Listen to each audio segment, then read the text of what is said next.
Hello fellow gamers! Summer Game Fest 2026 has officially wrapped, and the sheer variety of trailers we got this year was staggering. These aren't just flashy cinematics, these are the trailers that gave us a genuine, thrilling look at what we will be playing next. Let's dive in. Into the Wind. There is something inherently captivating about a great traversal mechanic, and this game absolutely nails it. The concept of exploring the sun-drenched islands of Santa Rosa with Hermes, your sentient motorcycle plane, looks like pure joy. The gameplay balances its tone perfectly, showing peaceful island deliveries and home decoration one minute, and high-speed dogfights with rowdy air pirates the next. What stands out most is the heart behind it. This isn't just an open-world sandbox, it's a narrative-driven adventure about making friends and solving your uncle's disappearance. If the flight physics feel as smooth as they look, this is going to be a feel-good indie hit to watch. Cassette Beasts 2002. The original was a modern masterpiece for monster collecting fans, and this sequel proves the series is tuning into a spectacular new frequency. Trading the mysterious island of New Wirral for a stylized, retro-infused London in 2002 is a brilliant aesthetic pivot. The game bursts with nostalgia, showcasing a killer soundtrack, a massive roster of over 250 beasts to record, and the return of that incredible fusion mechanic that made the first game so unique. The stakes feel delightfully distinct too, blending urban exploration with an occult mystery. With online multiplayer baked in and a world that looks begging to be explored, this preview effortlessly recaptures the magic while pushing the series into an exciting new era. Among Us Story: On Guard. Taking a massive multiplayer phenomenon and spinning it into a dangerous narrative adventure is a bold move, but this look at the game makes a compelling case for it. Playing as a ship guard in charge of security gives a totally fresh perspective on the familiar chaos. The tension kicks in beautifully the moment that first murder happens, turning a routine shift into a desperate race to prove your innocence. The focus on story and deduction looks incredibly engaging, forcing you to outsmart the imposter before the crew is completely wiped out. It captures the paranoid, finger-pointing essence of the original while offering a structured, single-player mystery that indie narrative fans are going to love. 1666, Amsterdam. This reveal delivers an incredibly atmospheric punch. The concept of a historical, dark action-adventure set during a plague-ridden Amsterdam is already compelling, but adding witchcraft and demonic investigations elevates it completely. Playing as Noah, the Collector, the dual gameplay loop of investigating by day and fighting terrors at night creates a fantastic tension. Visually, the dark, historical setting looks stunning, and the mechanic of using witchcraft to unmask demons hiding behind human faces promises some excellent psychological horror. It balances a rich, story-led narrative with tense third-person action, giving us a historical nightmare that demands to be wishlisted. End of Abyss. Mixing a claustrophobic sci-fi setting with a multi-genre mashup is a fantastic way to grab attention. Following Cell, a combat technician descending into an abandoned underground compound, the game leans heavily into a gritty, industrial atmosphere. What makes it exciting is how it blends the frantic intensity of a twin-stick shooter with the methodical pacing of resource management. Throw in classic Metroidvania-style exploration, branching paths, and gear-gated progression, and you have a deeply rewarding gameplay loop. Balancing your ammunition and tools while charting a hostile, non-linear depths looks incredibly tense, making it a must-play for fans of tactical, atmospheric action.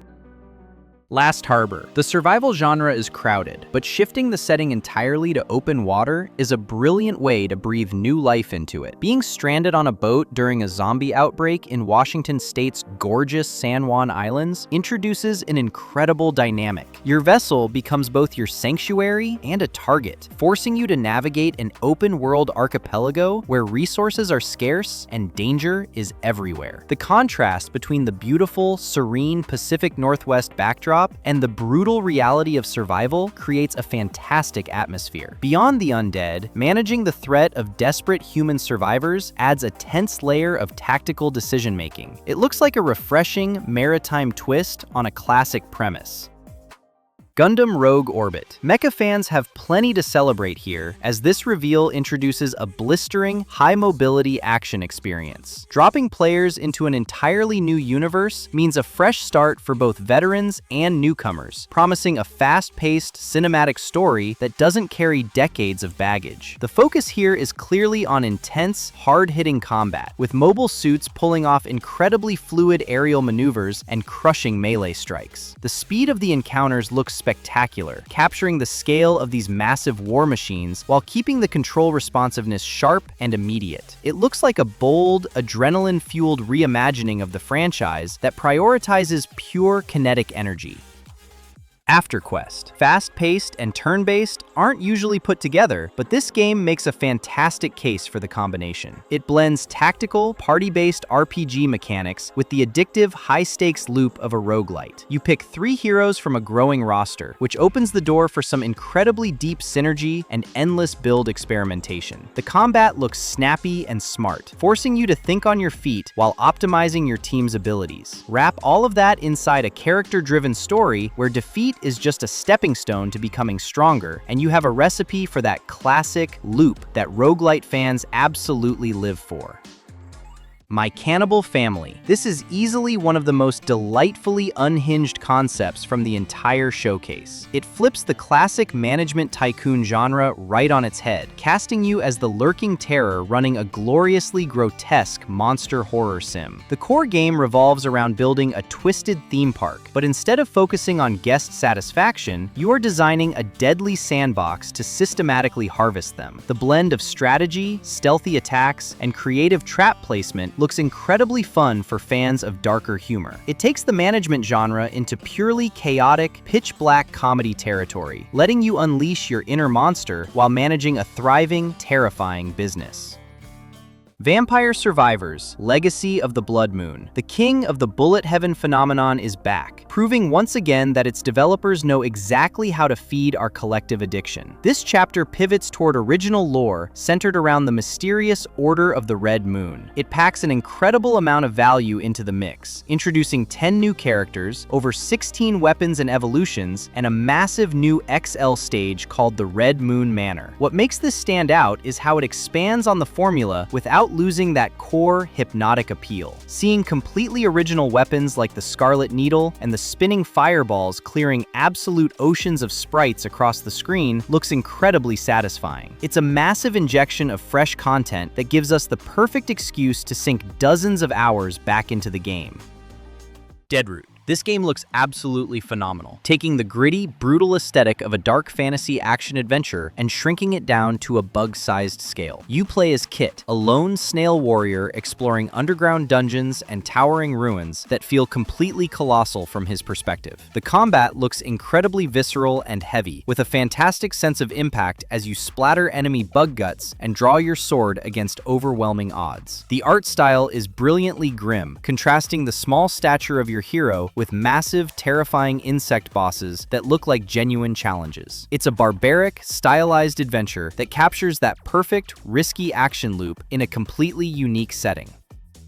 Guild Wars 3. The legendary franchise returns by taking a massive leap forward, positioning itself as a modern evolution of the entire MMORPG genre. Returning to the enchanting, revitalized frontier of Ore, a location dripping with series lore, the world feels absolutely bursting with mystery, magic, and wonder. What makes this look so compelling is the seamless integration of punchy, rich action combat with incredibly deep character building. The focus on skill collection looks brilliant, promising the kind of tactical theory crafting and build flexibility that made the series famous in the first place. Visually stunning and mechanically sharp, it looks like a breathtaking new benchmark for multiplayer adventures.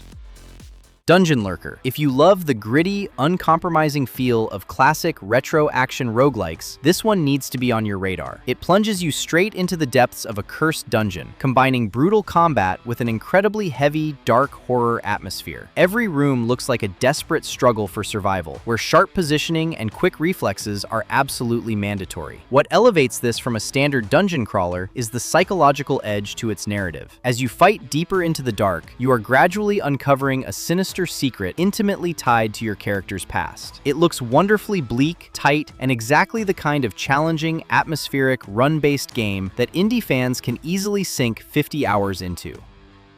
Maximum Thunderness. This game takes a completely hilarious premise and runs with it at full speed. It is a roguelike, side-scrolling co-op action game where you deliver an absurdly extreme response to minor problems. The setup is brilliant. Space alien criminals are attempting to conquer Earth, but instead of blowing up cities, they are doing it through a series of increasingly petty crimes. The gameplay looks like pure, utter chaos, blending fast-paced combat with over-the-top, ridiculous action as you and your friends team up to stop intergalactic jaywalkers or alien shoplifters. It looks incredibly chaotic, brilliantly funny, and exactly the kind of high-energy co-op experience that is perfect for a game night with friends.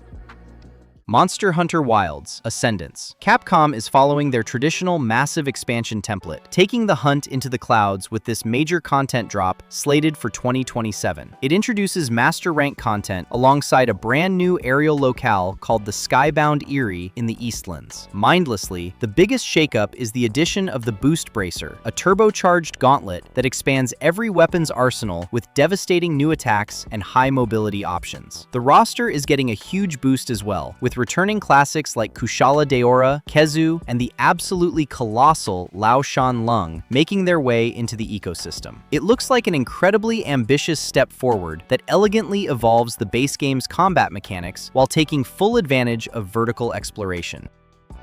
Virtua Fighter Crossroads. This is a massive reinvention of a legendary franchise, and it looks absolutely fascinating. Coming from Ryu Ga Gotoku Studio, the team behind Like a Dragon, this game is a complete fighting adventure overhaul that breaks away from traditional arcade roots. Set a decade after Virtua Fighter 5, the story takes place in Vilasapara, a fictional, gritty Southeast Asian town where guns are outlawed and conflicts are settled strictly with fists. Instead of just standard arcade ladders, you are getting a semi-open sandbox world packed with side quests and a multi-protagonist anthology narrative focusing on 4 fresh faces, including the new MMA-focused lead, Cielo. The gameplay transitions seamlessly between Virtua Fighter's classic, deep 3-button combat for formal duels and intense multi-opponent brawls during the story mode. It looks like a bold, narrative-driven resurrection that aims to completely change how we think about fighting game campaigns. Valheim 1.0. After 5 massive years in early access, the definitive Viking survival sandbox is finally getting ready to cross the finish line with its official 1.0 launch on September 9th, 2026. This isn't just a simple label change either. The milestone drop brings the highly anticipated Deep North biome, completing the game's original content arc. This final frozen frontier introduces a brutal, icy climate filled with ancient evils, new dungeons, and an entirely fresh tier of weapons, armor, and base building pieces to play with. Earning your ticket to Valhalla requires conquering this final zone to completely secure Odin's favor. Beyond the massive content injection, the 1.0 launch will also expand the game's reach significantly, dropping on PlayStation 5 and Nintendo Switch 2 on day 1, alongside a promise of full crossplay across all available platforms. It's the perfect milestone conclusion for returning veterans and a massive, feature-complete package for console players waiting to start their journey. The Wolf Among Us 2. After surviving studio closures, layoffs, and multiple complete engine overhauls behind the scenes, this legendary sequel finally re-emerged with an official 2027 release window. Set 6 months after the original cult classic, it plunges us right back into a neon noir thriller where Bigby Wolf is trying to keep the peace as the sheriff of Fabletown. The core of the game looks brilliantly dark, dealing with a massive new conspiracy that forces Bigby to balance his role as a protector with the violent, monstrous urges of the big bad wolf. For fans of choice-driven narratives, it's easily one of the most anticipated returns in adventure gaming history. And as a great bonus, we are also getting a full remaster of the original game to hold us over. Alien Isolation 2. At long last, the ultimate game of terrifying cosmic cat and mouse is getting a proper follow-up. Creative Assembly blew the doors off Summer Game Fest 2026 by showing off the first trailer for this highly anticipated survival horror sequel, dropping their custom cathode engine to build this new nightmare in Unreal Engine 5. Instead of retracing Amanda Ripley's steps through the claustrophobic corridors of Sevastopol Station, this sequel features a brand new protagonist stuck on Kurosawa Arosaki Station, a remote, storm-ravaged Wayland-Yutani outpost. The massive twist here is that you aren't just hiding in lockers indoors. The game shifts between interior bases and the harsh, blinding elements of the planet's surface. There's no concrete release date yet, but it's easily one of the most exciting, nerve-wracking announcements for horror fans. Palworld 1.0. The monster-taming survival phenomenon that completely took over the internet is finally ready to drop the early access tag. Version 1.0 is officially launching on July 10, 2026, and Pocket Pair is calling it the single biggest update the game has ever received. The headliner here is the long-awaited World Tree, opening up massive new floating islands to explore and a completely fresh tier of late-game challenges. We are getting a massive influx of brand new pals more than any single previous update, including a juggling jester named Dupin and an endgame boss pal that can literally transform into a usable sword. The progression system is getting a heavy overhaul, and they are adding game-changing new gear like a slick wing pack that lets you fly solo without relying on a mount. It looks like an absolute mountain of content, to the point where the developers are heavily recommending players wipe their data and start a completely fresh save to experience the new flow. Final Fantasy VII Revelation. The final chapter of Square Enix's massive remake trilogy has officially broken cover, and it's easily one of the biggest announcements of the year. Following the events of Rebirth, the story moves into its final phase as Cloud and his fully assembled crew race toward the northern crater to stop Sephiroth and the descending meteor. The grand addition here is the iconic airship, the Highwind, which completely transforms exploration. You can freely pilot it across a boundless, seamless world map and literally parachute down to land anywhere you want. The hybrid action tactical combat returns, alongside the inclusion of missing locations like Rocket Town and a heavy focus on the war-torn nation of Wutai. There's also an entirely new fit system that lets characters equip classic Final Fantasy class armor like a black mage or warrior outfit to totally alter their stats and skills. It looks like an absolutely massive finale to a decade-long project. The Blood of Dawnwalker. This is easily one of the most promising dark fantasy RPGs on the horizon. Coming from Rebel Wolves, a new studio made up of veteran Witcher 3 developers. Set in a plague-ravaged 14th century Europe, you play as Cohen, a man caught right in the middle of a sudden vampire uprising. The massive hook here is the day and night cycle, which completely fundamentally shifts how the game plays. During the day, you play as a human, relying on precise directional swordplay, parries, and hex magic while navigating medieval towns and talking your way through quests. But once the sun goes down, you become a vampire, shifting the gameplay into a high-mobility sandbox where you can climb walls vertically, teleport via shadows, and tear through enemies with claws. What makes it even more compelling is that you have a strict 30-day in-game limit to save your family. Because pursuing main quests pushes the clock forward, you physically won't have time to see and do everything in a single playthrough. It looks narratively heavy and is shaping up to be an absolute must-play when it launches this September 3rd. Resident Evil Veronica. The phrasing of that setup hits the nail right on the head and perfectly captures the bizarre, highly theatrical tragedy of the Ashford family line. By anchoring the launch in 2027, Capcom is giving this remake the exact same breathing room and meticulous development cycle that turned the Resident Evil 2 and 4 remakes into absolute masterpieces. What makes this particular project so thrilling is how much room there is to elevate the original 2000 Dreamcast blueprint. While Code Veronica has always been a fan favorite for its deep lore, it also featured some of the most punishing progression roadblocks in the entire series. The 2027 remake isn't just giving the game a visual glow-up in the RE engine, it's a golden opportunity to streamline those brutal design choices while doubling down on the psychological horror. Seeing Rockford Island and the Antarctic base reimagined with modern lighting, claustrophobic over-the-shoulder camera angles, and a genuinely terrifying, modernized interpretation of Alfred and Alexia Ashford is going to be an absolute treat for survival horror fans. Persona 4 Revival. Atlus is officially keeping the remake train rolling. Fresh off the heels of Persona 3 Reload, the highly anticipated full ground-up remake of the investigative masterpiece has been officially unveiled as Persona 4 Revival, locked in for a February 18th, 2027 launch. Unlike Reload, which left out content from Fez and Portable at launch, Atlus has explicitly confirmed that Revival is a faithful adaptation of Persona 4 Golden from the jump, meaning Marie's social link, the winter epilogue, and the extra story beats are fully integrated. Visually, the foggy, rural countryside of Inaba has been completely transformed with gorgeous modern 3D graphics, a stylized neon yellow UI overhaul, and fully redesigned dungeons that ditch the old, repetitive, procedurally generated hallways for handcrafted, unique labyrinth layouts. It's crazy to think we are finally getting the rural, cozy mystery of Inaba completely modernized alongside a fresh English voice cast and brand new musical arrangements. It's easily going to be one of the biggest RPG games for me in 2027.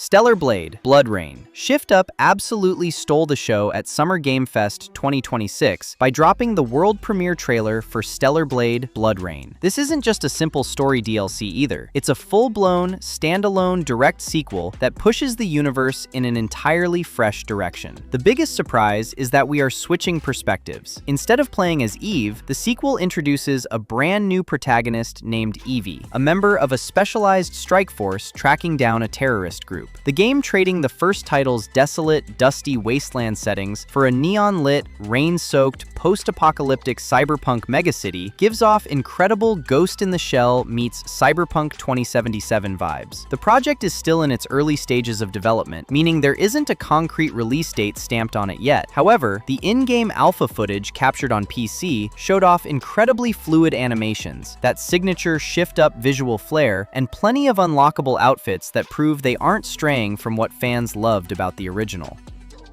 And that's a wrap on Summer Game Fest 2026 Breakdown. Which of these upcoming titles are you most excited to get your hands on? Like and subscribe so you never miss another deep dive into the latest gaming announcements. And comment below with your most anticipated game from the list. Until next time!